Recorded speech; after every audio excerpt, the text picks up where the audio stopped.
Hello again, Steve here to weigh in on this whole thing about Roseanne Barr being fired by ABC recently. And my comments, I guess, are mostly along the lines of the hypocrisy of the whole thing, right? Because I've experienced this over the last couple of years. It's amazing how we human beings have the tendency to not notice the hypocrisy running in our own mind. It's just staggering to me. Anyway, so apparently she tweeted out something about this woman, I guess, Valerie Jarrett, who, I'm not familiar with or whatever, but apparently whatever she said was racist, because she mentioned Planet of the Apes or something like that, and apparently you're not supposed to say apes in reference to anybody who might be slightly ethnic, right? It's perfectly okay to say it in reference to Donald Trump, who's constantly referred to as an orangutan. He's got the same color of hair as an orangutan and all this sort of stuff. And, it's okay to say it about George Bush and other people who are white. But, of course, you can't be racist towards whites, can you? It's absolutely impossible. Because, whiteness apparently isn't a race. Islam is a race, but whiteness is not a race, because I guess this Valerie Jarrett is Islamic, and therefore, perhaps. But also she happened to work with Barack Obama. She was an advisor to Barack Obama. So perhaps, Barack Obama's blackness wore off on her. Certainly not his whiteness, even though he was, just as much or probably more white than he was black. But it must have been some of his blackness wore off on this Valerie Jarrett character. I don't know. But it's funny how, anything even remotely associated with Obama, if it's not completely sanctioned by the paragons of virtuous leftism put out by places like ABC and so on, if it's not sanctioned by them, then it's potentially racist, and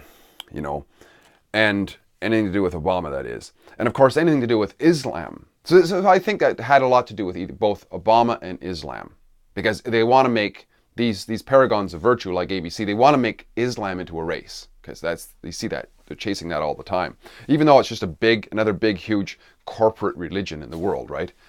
That's what they want to make it into. And it might have something to do with George Soros too, because he always seems to be. She made some comment about George Soros too, and he's in the background too, controlling a lot of these organizations. Probably people like him, anyways.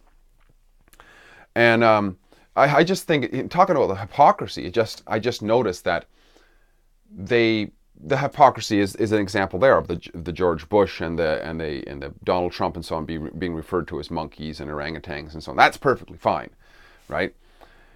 They also, you'll notice that the examples they're always using terms like Nazi, Nazi, Nazi and so on, even though that's French Revolutionary National Socialism basically repackaged, right?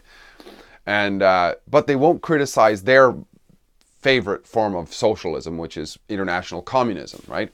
So they won't mention, Marx. They won't criticize Marx and Lenin and Stalin and Mao and Pol Pot and, and their latest ones, Che Guevara, who was famous for liking to shoot little kids in the head, and who else?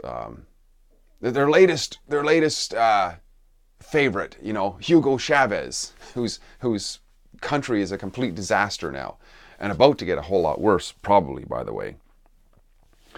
And my own experience of this is it's a human tendency to get in the bubble within ourselves and those around us, to not notice that what we're doing in criticizing others is being hypocritical, right? Because so many people who, it's just it's a natural thing, I guess. It's an in-group preference, the tribal tendency, family tendency, and so on, a nationalistic tendency, right? Which, of course, the communists try to expunge out of people, but they can't, because it's part of our nature. But it's for us to mature and to realize, okay, where do we put our moral boundaries in, right? But anyways, in the lead up to the Trump election, when I talk to people, I try to be as honest as I could on this and say, look, if this guy is so bad, then where was the outcry about Obama, right? Like, if George Bush was so bad for going to war, where's the outcry for Obama for staying in the war and dropping 100,000 bombs and so on, and destabilizing North Africa and Syria and all this sort of stuff? Where are the marches in the streets, right? And I had this one guy, a friend of mine, every place we'd go, one of the first things he'd say to people is, Steve is a Trump supporter.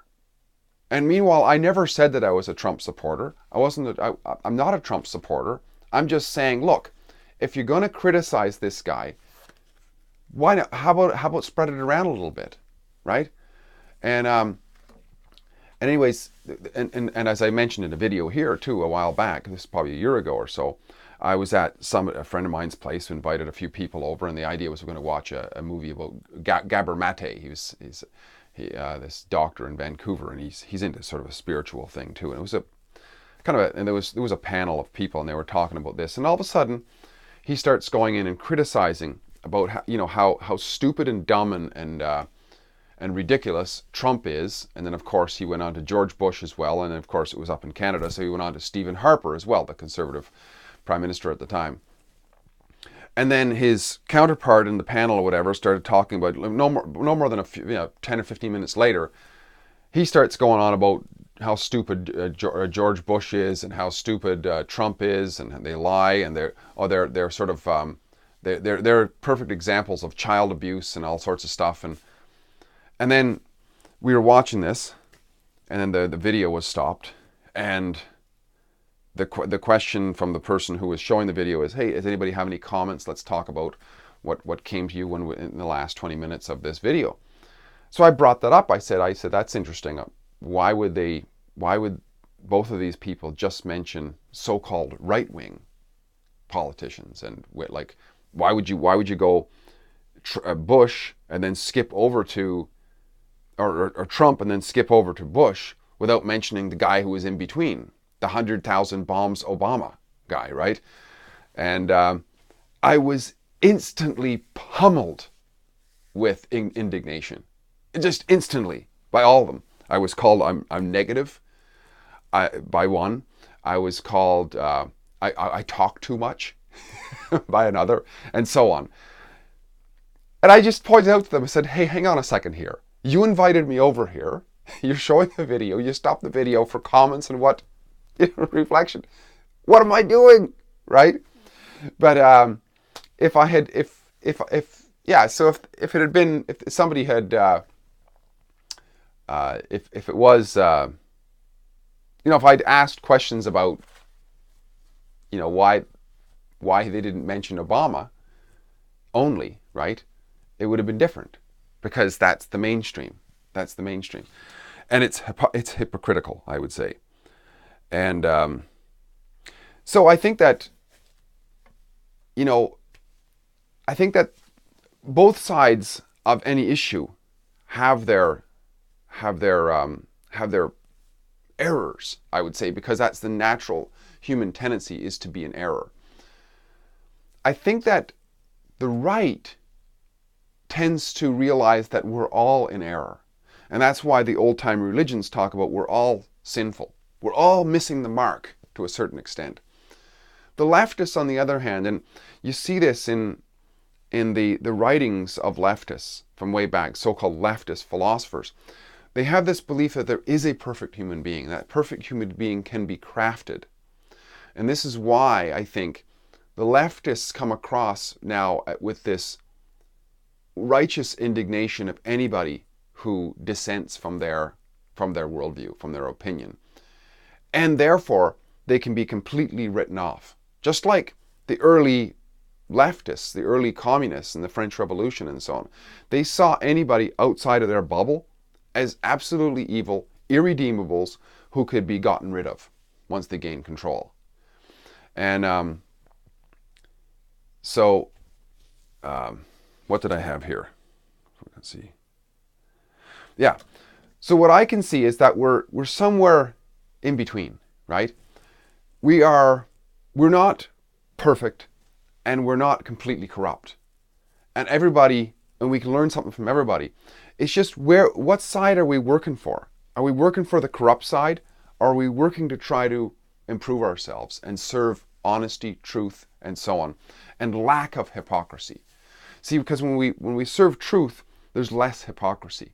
Sure, we might have the tendency to be hypocrites at times, but we can override that then, most of the time, to be more truthful and dedicated to truth. And I think we see this in spades with this, an example of this Roseanne Barr situation. I mean, Roseanne Barr was saying things that are not very controversial to some, perhaps, and she is a comedian, as far as I understand it, or most of these people are just basically actors and so on. She said a few things which would not be considered outrageous had they been directed towards somebody else. If she had mentioned that, Donald Trump, what did she say? Something like this woman who is Obama's aide. She looked like a combination of Planet of the Apes and the Nation of Islam or something like that. Well, if some famous person had said that, Trump looks like he's the result of an orangutan and some Hitler, whatever. Well, that would be perfectly acceptable. So it's not what she's saying, it's who she's directing it towards the sacred entities, the saints of the left, and the winners of the victim Olympics, you might say. Anybody who's somewhat ethnic or especially associated with Obama, and anybody who's the enemy of their enemy. Their enemy is Christianity, decency, white Western civilization, and Islam is in general stands against that, right? So that's also, but like I said before, if the left and Islam and the Islamists end up defeating the so-called West, they'll go to war on each other, guaranteed. Enemy of your enemies end up being enemies. The allies end up being enemies once the common foe is defeated. But anyways, I just thought I'd mention this in terms of what I noticed, this hypocritic nature that we have as human beings. So let's be aware of it, and let's not fall prey to it so often. Steve here, great chatting. If you like what I'm doing, please like, subscribe, and share, and talk again soon. Bye for now.